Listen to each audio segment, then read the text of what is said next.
اللہ کے رسول صلی اللہ علیہ وسلم نے معاہدہ فرمایا تھا، یہ سورہ برات کے نزول کی وجہ ہے۔ معاہدہ یہ ہوا تھا کفار کے درمیان اور مسلمانوں کے درمیان کہ 10 سال تک جنگ نہیں ہوگی۔ ایک شق یہ تھی، ایک دفعہ یہ تھی، دستاویز میں جو چیز لکھی گئی اس میں ایک شق یہ تھی کہ 10 سال تک ہم جنگ نہیں کریں گے۔ اگلا نقطہ، اعلان کیا گیا کہ جو لوگ کفار مکہ کے ساتھ ہونا چاہیں وہ ہو جائیں، اور جو ہمارے ساتھ ہونا چاہیں ہمارے ساتھ ہو جائیں۔ 2 قبیلے تھے، قبیلے بنو بکر اور قبیلے بنو خزاع، یہ 2 قبیلے تھے۔ تو قبیلے بنو خزاع یہ نبی کریم صلی اللہ علیہ وسلم کے اور مسلمانوں کے حلیف ہو گئے۔ حلیف کا مطلب ہوتا ہے، انگریزی میں اس کو کہتے ہیں الائی، ALLY، الائی، الائڈ فورسز کہتے ہیں متحدہ افواج کو۔ تو الائی بن گئے کن کے؟ مسلمانوں کے۔ کون؟ بنو خزاع۔ اور بنو بکر الائی ہو گئے، حلیف بن گئے کفار مکہ کے۔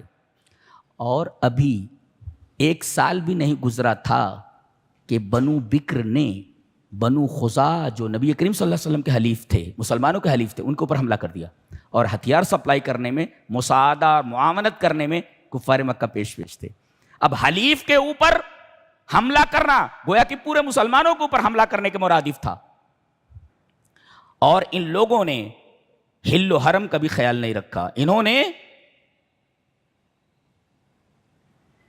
حدود حرم کے اندر خون بہایا، بنو بکر نے، اور بے دردی سے بنو خزاع کو قتل کیا۔ کچھ لوگ بچے، بھاگ کر کے وہ نبی کریم صلی اللہ علیہ وسلم کے پاس مدینہ آئے اور رونے لگے کہ اللہ کے رسول، بنو بکر نے ایسا ہمارے ساتھ کیا ہے، معاہدے کی خلاف ورزی کی ہے، اور ساتھ دینے میں کفار قریش آگے آگے تھے، ہتھیار سپلائی کرنے میں اور ان کی مدد کرنے میں خفیہ طور پر۔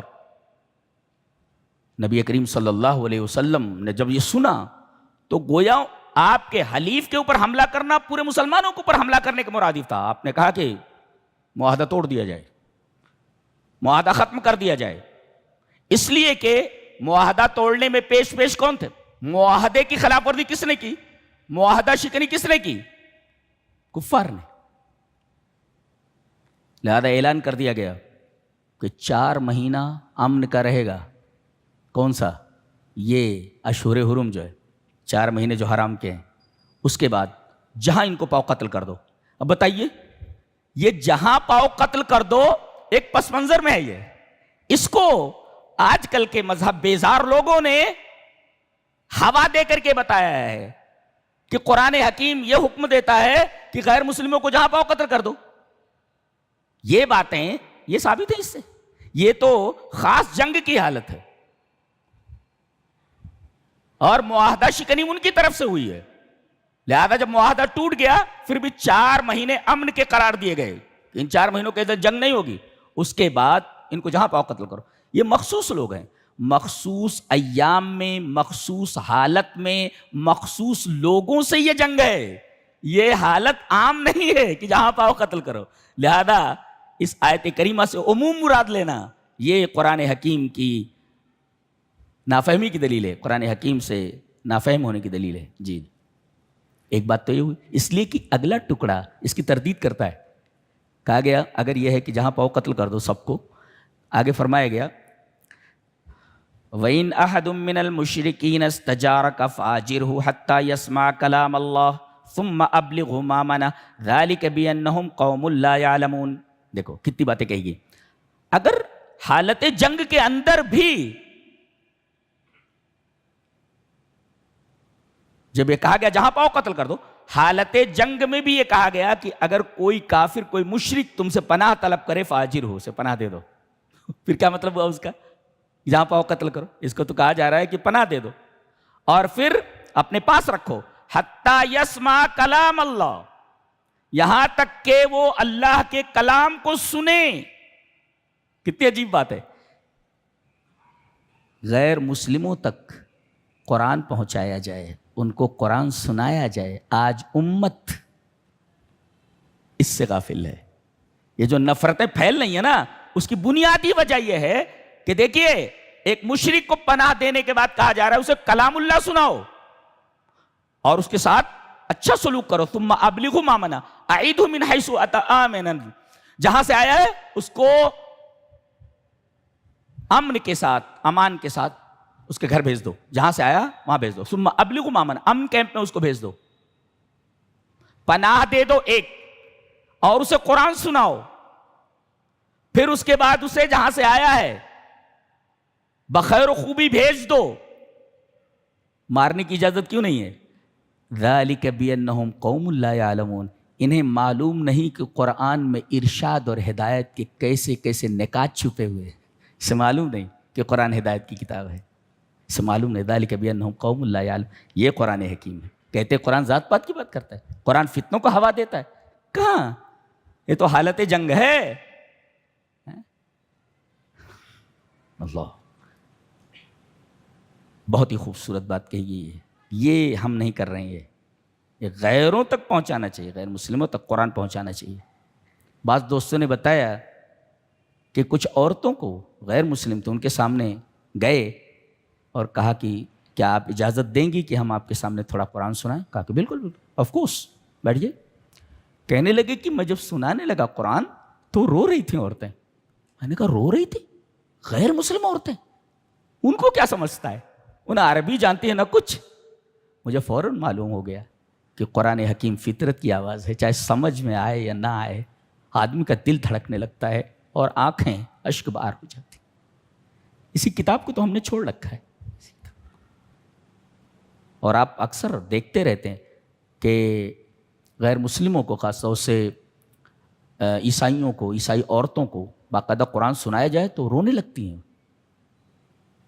بھئی بغیر سمجھے ہوئے رونے کا کیا مطلب ہے؟ فطرت کی آواز ہے قرآن حکیم، فطرت کی آواز. اچھا، ایک بندہ اس آیت کریمہ سے استدلال کرتے ہوئے اسلام کو ٹیررزم کا مذہب ثابت کرنے کے در پہ ہے.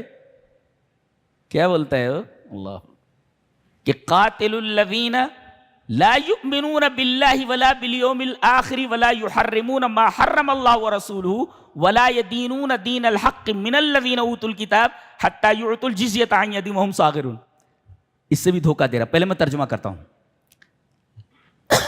لڑو ان سے جو اللہ پر ایمان نہیں رکھتے اور آخرت پر ایمان نہیں رکھتے، اور اللہ نے جن چیزوں کو اور اس کے رسول نے جن چیزوں کو حرام کر دیا اسے حرام نہیں سمجھتے، اور نہ دین حق ان کے پاس ہے. ولا یدینون دین الحق، یہ کن کی بات ہو رہی ہے؟ آگے بتائے گا من الذین اوتوا الکتاب، یہ یہودیوں کی بات ہو رہی ہے. اور یہ فٹ کہاں کر رہا ہے؟ فٹ کر رہا ہے کہ اس سے تمام غیر مسلم مراد ہیں، کہ جو اسلام قبول نہ کرے اسے مار دو. یہ غلط استدلال ہے. یہ کون لوگ ہیں؟ من الذین اوتوا الکتاب. اور یہ یہودی کون ہیں؟ جو نبی کریم صلی اللہ علیہ وسلم کے ساتھ ہیں، مدینہ میں رہ رہے ہیں. کئی قبیلے ہیں ان کے، بڑے بڑے قبیلے، بنو قریظہ، بنو نذیر، بنو قینقاع، یہ سارے قبیلے ہیں ان کے بڑے بڑے.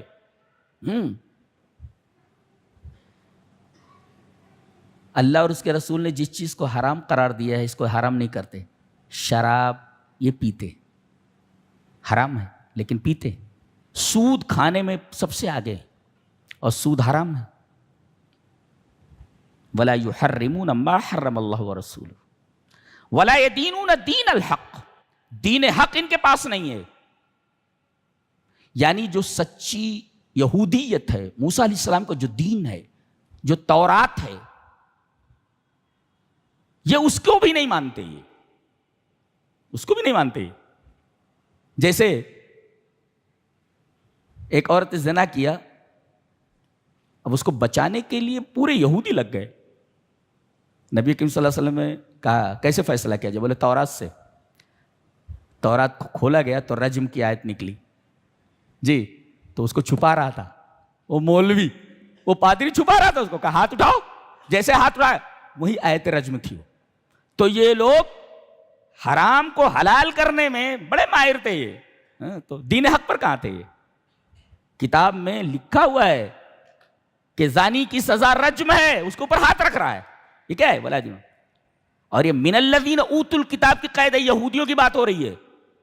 اور حتی یعطوا الجزیۃ بھی اس بات کا قرینہ ہے کہ یہاں مراد یہودی لوگ ہیں جو آپ کے ساتھ رہ رہے ہیں، مدینہ میں رہ رہے ہیں. انہوں نے نبی کریم صلی اللہ علیہ وسلم کے قتل تک کا پلان بنایا اور قتل تک کی کوشش کی.